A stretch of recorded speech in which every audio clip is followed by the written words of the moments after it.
Good morning, good afternoon, and good evening, everyone, and welcome to another exciting episode in my ongoing Yellow version solo playthroughs. I'm Droozee, and we're back with another solo challenge, this time with a really interesting Pokemon. That Pokemon is Chansey. Chansey has a very strange base stat distribution. While Chansey comes in near the top third of all total base stats in Gen 1, it's heavily biased by its insane base 250 HP, which is 90 more than Snorlax, who's in second place with 160. Outside of our massive HP base stat, though, we have abysmal attack and defense, and we're also going to be slow moving. Thankfully, in Gen 1, Special is both combined special attack and special defense, so I already see that we're going to be having some redemption in the form of having a special attacker with our Chansey. For this run, we're going to be setting up to face Vaporeon for our rival's Eevee-lution, and that's mainly because it has the highest HP, and since we have low attack, I think it'd be more annoying, but we will have good special, so who knows. It also makes the early game a little bit more difficult because we won't start out with as much experience. Since we have to throw this lab fight to make sure we get the right Eevee-lution, I'm throwing it. I'm just using Tail Whip the whole time, but you can already see the massive HP we're starting with, and you see how much damage we take when our rival does decide to attack. It's annoying that he doesn't attack as much, but it also makes it so that sometimes we can win when we otherwise wouldn't. So eventually we do go down, and now we can actually start trying in this run. So as we go about our early game errands, I wanted to talk a little bit about Chansey and its moveset, and kind of what we could be expecting later in this run.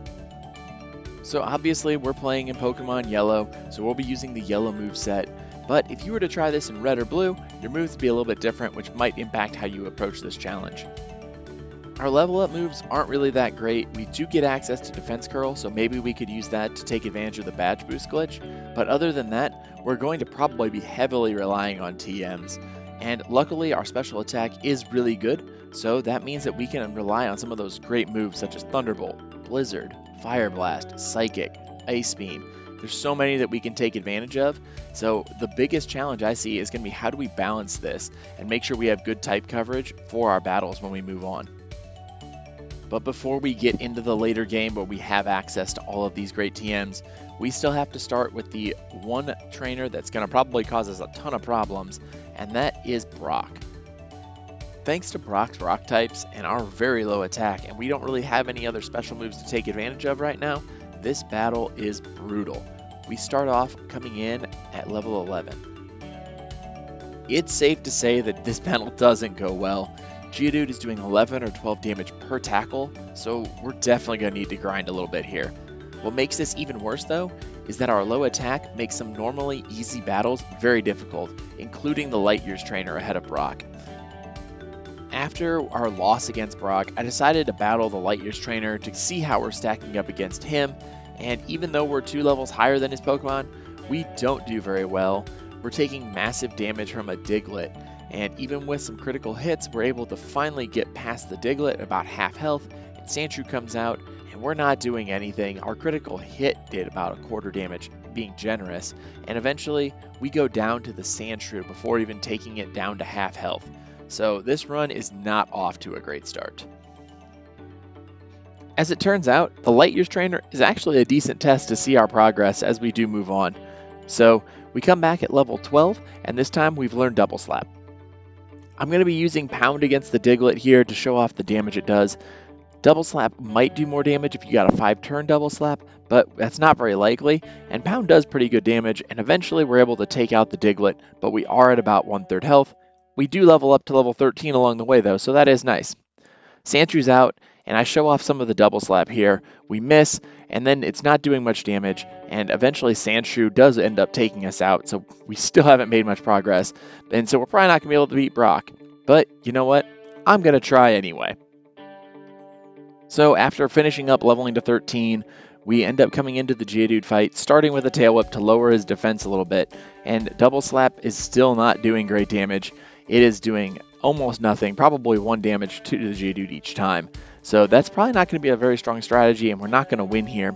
But it's nice to see that we'll be able to last a little bit longer thanks to our higher HP, and Tackle is now consistently doing 11 and not occasionally hitting 12.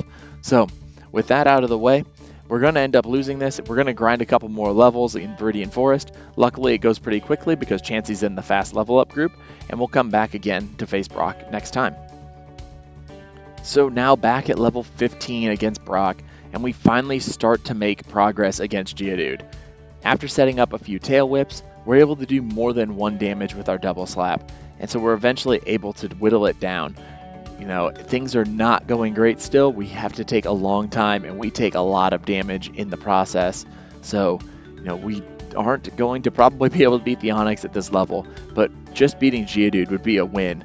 And eventually, after a long battle against the Geodude, thanks to double slap taking on multiple turns and also not being the 100% accurate move, we do end up taking out the Geodude, barely making it by. And so then Onix comes out next, and this is our first time facing Onix. So, what does that mean for Onix? We're going to start with tail whips, and if we miss bind, we are outspeeding, so we should be able to set up more tail whips whenever he uses bide. And we do here. And then I switch to double slap, which is doing 1 damage, so we're not going to be doing much here. We get caught in a bind, so we can't attack for a couple of turns. Double slap does very poor damage again, and then Onix screeches. We end up going for double slap one more time, but eventually the Onix attacks here with the bind, and we go down. Now at level 17 on our next challenge, we finally get a little bit more consistency. We start by setting up 3 tail whips, and I go for 1 pound to save some double slap PP, and then start slapping Geodude. Geodude only knows tackle in yellow version, so it's going to continue to tackle. Ideally, we'll get a couple of misses to save some HP, but it's not really necessary, and I actually don't get that here in this Geodude battle. Once we get the Geodude down under half health, I'll switch back to Pound, and that's just to save some of that double slap PP, and Pound is going to be doing very significant damage as well. So with that down, we now have Onix out. We're around 1/3 health for this fight, so what we're really hoping for with Onix is to set up, helping some early bites to set up some tail whips. I'll attack when he isn't biting though, even though if it's not doing a lot of damage. And Brock isn't cooperating here, and he continues to use tackle instead of bite, so I'm getting a bit nervous that this is going to fail again as we get into low health. Brock finally starts to use bide though, and we set up 2 tail whips, we get a pound in, then he sets up another bide, getting 3 more tail whips in, and now double slap. It might even be doing 2 damage per attack, but it's really hard to tell. And Brock eventually breaks it through, gets a tackle to take us down to 5 health. I go for a pound, and then he goes into a bide so we can finish lowering his defenses and avoid taking damage for a little bit longer. Then after that, we go for 1 more pound, he goes for bide, so we're able to take out the Onix and earn our first badge. Chansey has had quite the start to its Pokemon League journey, but now that we have our first gym badge in hand, we can make our way to Mount Moon.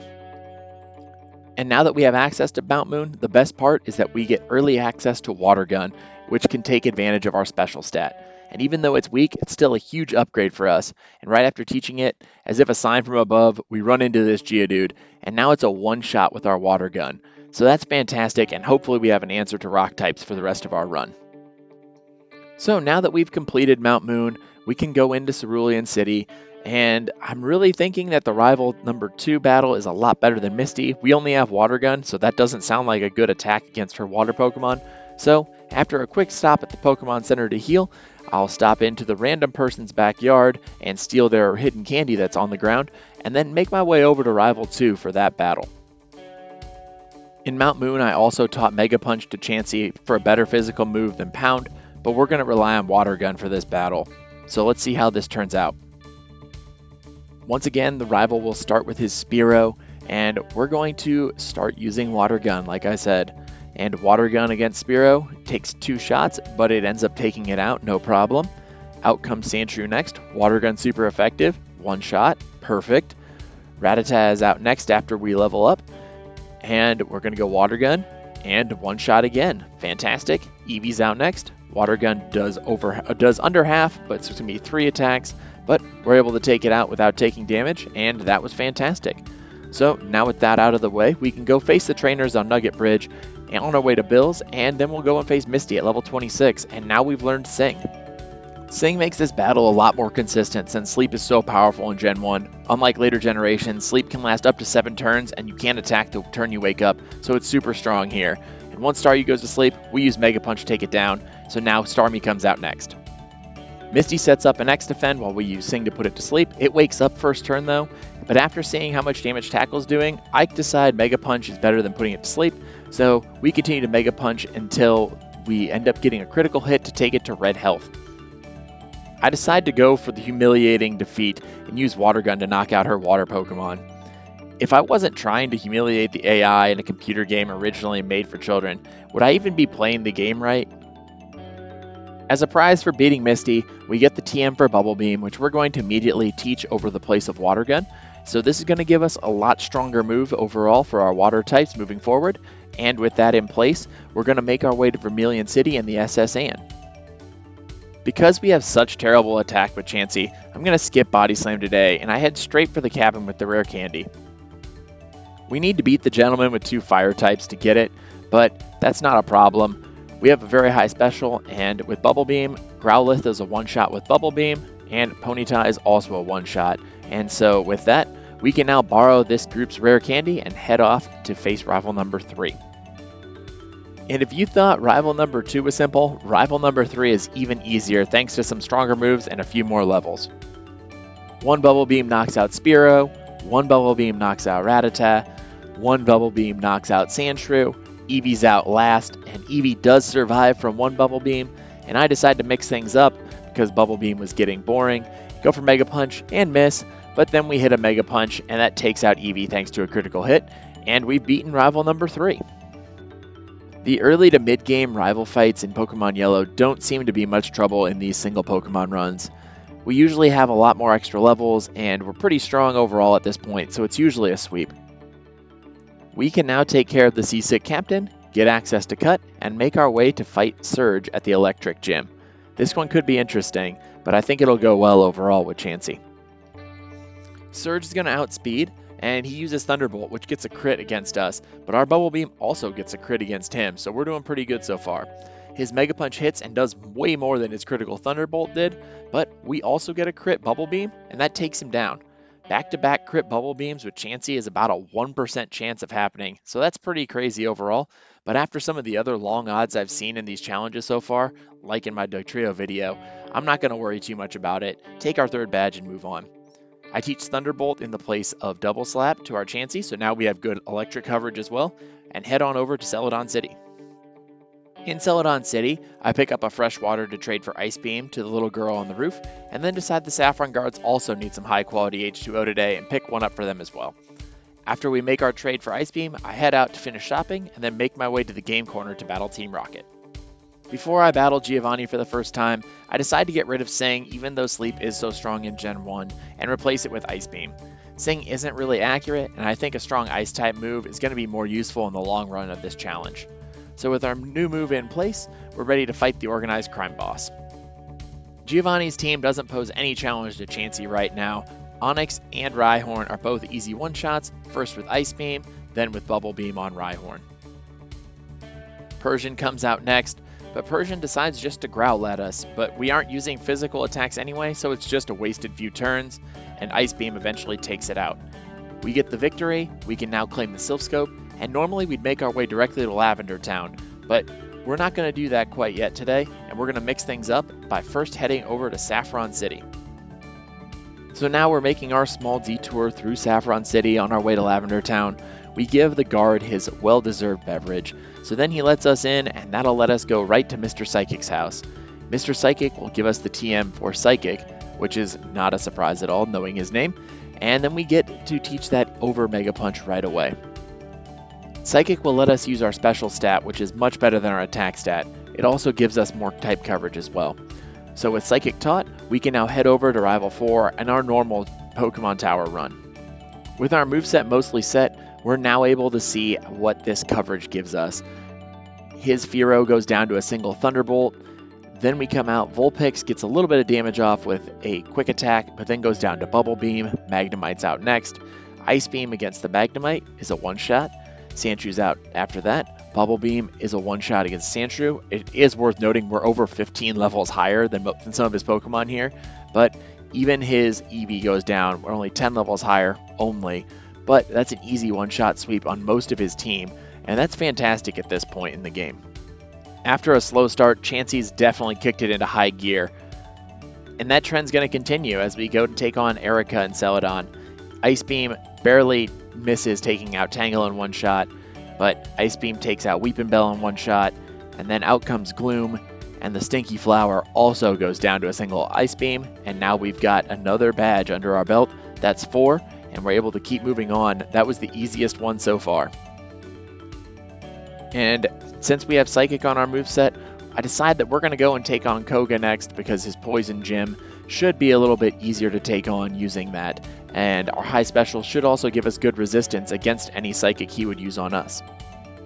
For the first time in a while, we're not massively under-leveled when we arrive at Koga. Psychic takes out his first Venonat and also his second Venonat in a single shot. Third Venonat is out, and a Psychic also takes it out, so we're at perfect health going into Venomoth, who outspeeds but misses Toxic, and we get a special drop with Psychic. It double teams, but it doesn't matter as we hit and we take it out, and that's our 5th badge. That was even easier than Erica was. We didn't take any damage. That was a fantastic battle. At this point, I have to decide between Rival Fivel or Blaine. I decide we've been doing pretty well at gyms, so I go down to Cinnabar and take on Blaine to hopefully get his special boost. It's just too much temptation to pass up right now. Things start off really well with our Bubble Beam taking down Ninetales before we take significant damage from the Firefox. Rapidash, on the other hand, messes us up really badly with Takedown. It takes probably a quarter of its health and damage in recoil alone before it stomps us out. And after 4 or 5 attempts, we never make it past Rapidash. Even when we get close to Rapidash, we usually take some damage against the Ninetales, and we're really just not strong enough right now, so we're going to have to come back to Blaine at a little bit later point. So that means we're on to Rival Fivel. That's our only option right now, and we're going to go battle him in Silphco now instead of trying to beat our head against this Blaine wall. For the first time in quite a while, I think we're finally at a good level for this fight, and we're not going to come in really under-leveled compared to his team. That starts with Sandslash.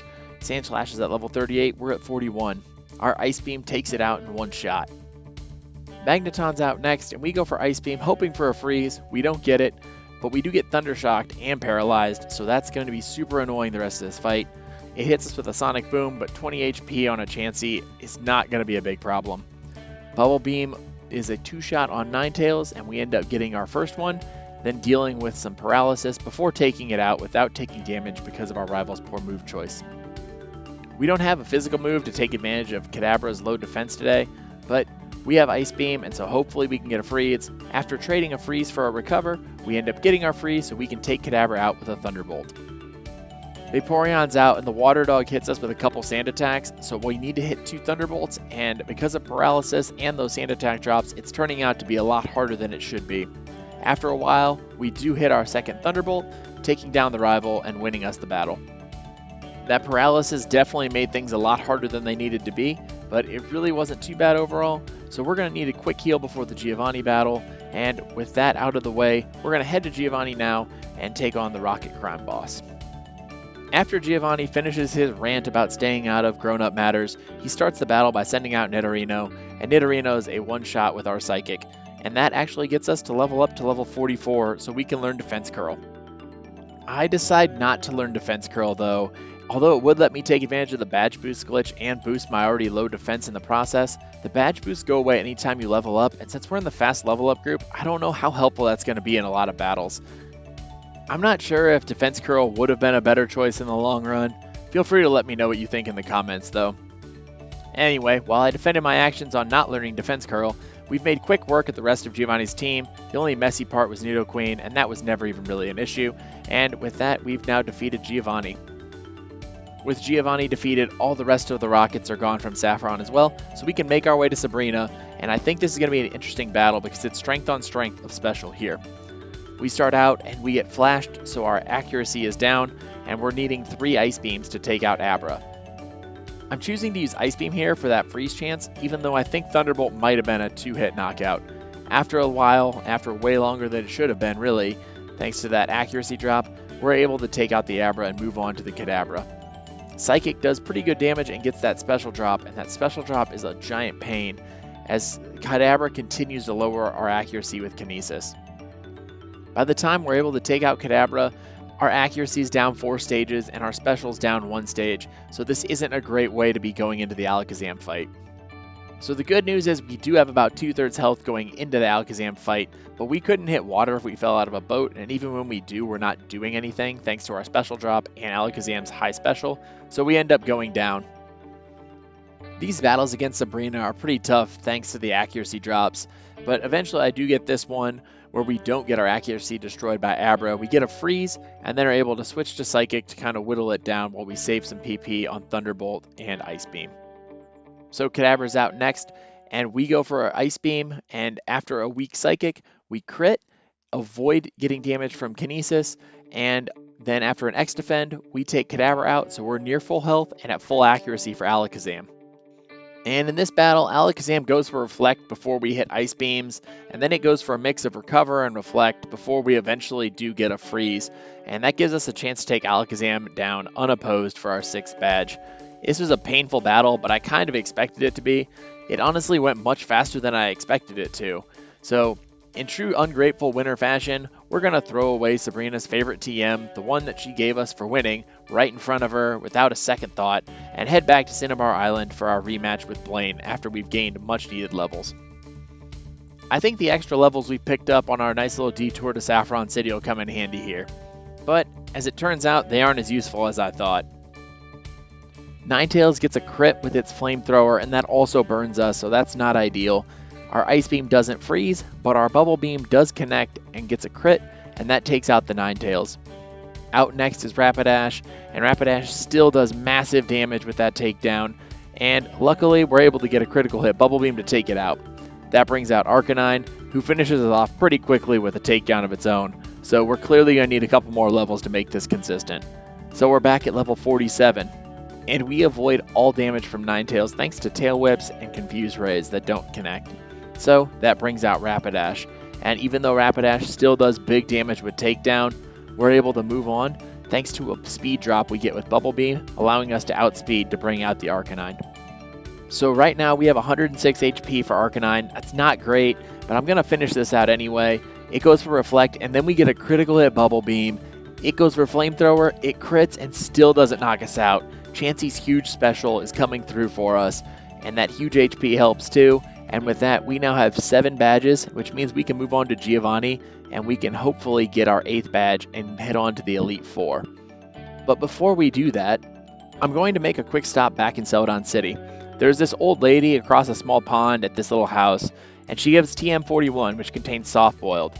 This is only learnable by Chansey and Mew in these games, and I felt compelled to pick it up, even if we don't end up using it in this run. With Chansey's signature move in our possession, it's time to take on Giovanni, and things start out really well when Ice Beam one-shots Dugtrio, and Persian does only minimal damage before going down to a couple of Ice Beams. And even though things are going very well with Persian right now, and Dugtrio was easy, things go south very quickly as Nidoqueen comes out. As we've seen before, Double Kick does so much damage to normal types. Chansey being a normal type and having low defense is included in that. Doesn't help, our Psychic doesn't take it out, and then Nidoqueen uses Double Kick to knock us out. After gaining a few more levels thanks to some of the rare candies we picked up along the way, I battled Giovanni again at level 53, and at level 53 things are much better. The key there is better and not perfect, because we still have a few problem areas when the Nidos come out. We can usually get to Nidoking now, even when we get some bad Dugtrio luck like we saw in this battle, but we usually just don't have enough HP once we get there thanks to the double kicks and the damage we've taken up to this point. Even when we get guard specs, because Giovanni loves guard specs, all it takes is one good double kick and we go down. We really need more HP, and there might be a way that we can do that. Remember Soft Boiled? Essentially that's Recover, but for Chansey. So we're going to teach that in place of Bubble Beam and see how that goes in this battle. So I use rare candies to get back up to level 53 and try again after learning Soft Boiled. Now that we have Soft Boiled on our moveset, taking hits like we do from Dugtrio's Dig or the double kicks isn't as concerning as it was before. It's not great, but it's not going to end our attempt. So right off the start, Dugtrio goes for Dig, and you see that big damage it does, but it's not going to be as concerning as it was before thanks to having Soft Boiled on our moveset. A guard spec on Persian wastes a turn, Screech lowers our defense before we take out the Persian and move on to the Nidoqueen. Ice Beam hits and knocks out the Nidoqueen thanks to the badge boost glitch that we got from that Screech. And that also carries through to the Nidoking as well. And now we're on to Rhydon for the first time. Even though our badge boosts are gone thanks to a level up, Ice Beam is still strong enough to knock the Rhinoceros out and get us our 8th badge. So as it turns out, maybe we just needed a well-timed badge boost and not more HP. So maybe this is where Defense Curl could come into play, but I still think Soft Boil is going to be more interesting for this run overall. It takes advantage of that massive HP base stat that Chansey has. It's unique to Chansey, so it's a little bit more interesting than just trying to take advantage of the badge boost glitch like we sometimes do in these runs. With all 8 badges in our possession, it's now time to head to Indigo Plateau, which starts with our rival and rival battle number 6. He starts with Sand Slash, and I'm not sure if the crit mattered, but we get a one-shot with Ice Beam, and then Ice Beam also one-shots the Execute as well. We aren't strong enough to get a one-shot on Magneton, and we get paralyzed because of it. It only gets off a single Sonic Boom for 20 damage before we take it out and bring on Ninetales. Ninetales is going to be a 2-shot regardless of what move we choose. I go for Psychic and hope for a special drop, and we do get it, so if it uses a special move, and Ember is a special move, we take a little bit less damage, and we're able to take out the Ninetales. Kadabra's out next. Ice Beam doesn't get the freeze, and we get hit by a Psychic critical hit, then paralyzed, another critical hit Psychic before we're fully paralyzed, and now we're fully paralyzed again, 3 in a row, before we can take out Kadabra, and we're in low health heading into Vaporeon. Vaporeon gets paralyzed by our Thunderbolt. Haze clears our paralysis, but not his for some reason, and that makes it easy takedown for us with our last Thunderbolt, and that gets us a win. That was a pretty even battle, but I think paralysis made it harder than it needed to be. Really don't know what was going on there with the Haze. I think that's a weird Gen 1 glitch, but I'll take it, and now, after a full restore, we're going to head on to the League and try our luck against the Elite Four. As we all know, the Elite Four starts with Lorelei, and as I like to do, we're going into this run at the level we first arrive at the League to see how far we are from being competitive. This time, things actually go pretty good. We're doing huge damage against Dugong with Thunderbolt, which I guess is to be expected. And then Cloyster's out, and we're obviously going to use Thunderbolt again, and this time it's a one-shot without being a critical hit, so that's fantastic. Slowbro's out next, and that's also doing great damage, taking it into range for a retroactive Super Potion before we can take it down. Jinx is next, and I hesitate a little bit before deciding to go for Thunderbolt, and our Thunderbolt lands and gets a paralysis, so that's fantastic. Jinx is fully paralyzed, so we're able to take it down. Although it takes 3 hits, we've only taken 24 damage so far, and then we get a crit against Lapras, and as long as this Blizzard doesn't freeze, we're good. So I'm able to flex on Lorelei and knock her out with an Ice Beam, and that is by far the easiest Lorelei fight that I've had so far in these runs. That was fantastic. We took barely any damage, and that was just an awesome run overall. So as we head on to Bruno, maybe Chansey can make a quick run through the Elite Four here and really make up that time it lost in the early game to Brock. And now we're going into Bruno, and I don't think we're going to have much of a problem here. Ice Beam super effective against his Onix, Psychic against his Hitmonchan, and his Hitmonlee, so both of those should be one-shots. Hitmonchan is, and Hitmonlee is as well. That crit definitely didn't matter. Onix is out next. Onix number 2 goes down to an Ice Beam to bring out Machamp. We're going to obviously go for Psychic here, and we go for it. We hit with a critical hit. I don't know if that critical hit mattered. I don't think it did, but no matter what, it wasn't going to change the outcome of the battle, and Bruno's down. That means we can move on to Ghost Trainer Agatha. Our biggest problem against Agatha is going to be not outspeeding her team, but we do have Psychic, so that's a great move for her whole team. It's not a great sign when Golbat isn't a one-shot with Psychic though, and then we're going to start to run into a PP issue with Psychic, so we're going to have to get creative with moves here. We really start to see the PP issues start to stack up here, as Substitute is used, and that wastes another one of our Psychics. Then we go for another Psychic, which hits, but now we only have 3 PP on Psychic for the rest of Agatha's team. In this battle, Agatha really is enjoying her switch tactics though. She brings out Arbok for Haunter, and Psychic is an easy one-shot on the Snake. Haunter's immediately back out, and our Psychic doesn't quite get a one-shot, so that's not great. Agatha uses a Super Potion, and our Ice Beam does end up taking it out, so we're on to Gengar number 2. So we're going to go for our last Psychic to see how much damage we can do, and it does just over half health, and then we get put to sleep, and this is not great. Dream Eater allows it to heal. We're still asleep. a Psychic is still not great, and it's just attacking us. We did get a 1 in 256 miss glitch, but we're down too slow right now, and we don't have enough chance to attack. Hypnosis again, and we are in a bad place. And Gengar hits a Dream Eater, and that takes us out. That ends our surprising first league run, but that went a lot better than I thought it would. So we're going to go back to Lorelei since we used the J-Rose rules that we have to beat all four members in a row and try again. I think if we had a few extra levels, we would have been able to take out more of Agatha's team with one shot instead of two, but I doubt we'll be able to outspeed her even with a couple more levels. So with that extremely positive run in mind, I go back for our second round, and you're seeing that here. Dugong and Cloyster are both as easy as before, and so is Slowbro, which brings out Jinx. Jinx outspeeds us and hits an Ice Punch, and it freezes, so that's the end of this run. I definitely wasn't expecting to get frozen, but that's always a risk you take when you let Lorelei attack in these runs. At least Lorelei's at the beginning of the league, so it doesn't take long for a rematch. In our third league attempt, Lorelei continues to put up a pretty strong fight, with her first three Pokemon all still being pretty consistent, relatively unchanged. Thunderbolts all around, 2 on Dugong, 1 for Cloyster, and then 2 for Slowbro, and we set the stage for our fight with Jinx. Jinx will outspeed us, and the only thing that can end this fight here is an Ice Punch freeze. We get Thrash, so that's a good outcome. Thunderbolt goes for about half, Thrash continues, and our Thunderbolt doesn't quite land it. So I go for Soft Boil to recover and get some insurance for the Lapras, as we're able to then take out the Jinx as it continues its Thrash for another turn. We're heading into Lapras with over half health, and that's pretty good. We outspeed, and our Thunderbolt does over 50% of Lapras' health, so even though Body Slam does big damage, maybe if it would have got a crit we would have been in trouble, but our Thunderbolt's enough to take it out.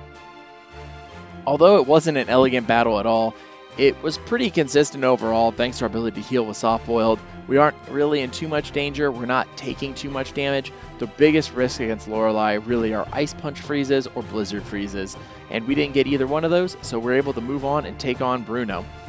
We did do a quick heal before Bruno, even though it probably wasn't necessary. I think the only interesting thing is right there when I decide to go for a Soft Boiled at full health. I think that making fun of Gen 1 AI is probably coming back to haunt me with some karma there, but other than that small mistake, the entire battle is a clean sweep until Machamp. Against Machamp, we're going to get to see if that critical Psychic on our last run mattered, and it turns out that it did.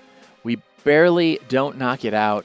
It goes for a weak Leer, and with that, we've now beaten Bruno. He didn't really attack us. I mean, that Fire Punch technically was an attack, but it did 11 damage. So we're going to use a full restore anyway as we head on in to face Agatha. This time, making sure we heal up all our PP, and we're going to use some rare candies as well to get those extra levels, which will probably make her team a lot more consistent overall. We use 3 heading into the battle at level 61. We'll see if those extra levels pay off for us very soon. Agatha starts with Gengar, and just like last time, she switches immediately to her Golbat, and Golbat this time goes down to 1 Psychic, so that's a great sign. Gengar number 1's back out, it goes for a weak Mega Drain, and our Psychic does big damage before we get confused, but we still take it out, and we're on to the Haunter. It goes for a Dream Eater while we're awake, and then our Psychic avoids confusion, hitting ourselves, and we take it out with 1 shot. Even though we're still confused, we avoid hitting ourselves again and 1-shot Arbok to bring out Gengar number 2. This time Hypnosis doesn't hit, so we're awake. We do big damage with our Psychic, and then we trade Psychics one more time and get the victory. That battle against Agatha was so much easier than the first time around. I think partly it was because we could afford to spam Psychic the whole time, but those extra levels we had also made it super consistent with those 1-shot knockouts on Haunter and Golbat. It really made it nice to be able to take them out in one chance and reduce any chance of them attacking or doing any damage to us. After a quick heal, and even though we just leveled up at the end of the Agatha fight, I decided to use one more rare candy to give us a bit more strength. This will be the first time facing Lance, so I have no idea if we're going to need it, but I figured it's better to have it and not need it than need it and not have it. With our moveset and our special though, I think Lance is only going to be a minor roadblock on our way to the champion.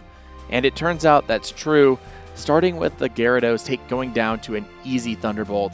Dragonair number 1 is a 1-shot with Ice Beam, and so is Dragonair number 2. Our great matchup against Lance continues as Aerodactyl comes out. It outspeeds and gets a wing attack off, but we are never in any danger. Ice Beam takes it out in 1 shot. We outspeed Dragonite, and we also get a 1-shot with Ice Beam, and that's the easiest fight you could want. No problems, no risks, and we're on to face the champion. I'm kind of regretting using that rare candy before the battle since it will just inflate Chansey's final level a bit, but with that being said, we still need to face the champion, so maybe I'm starting to celebrate a bit too early.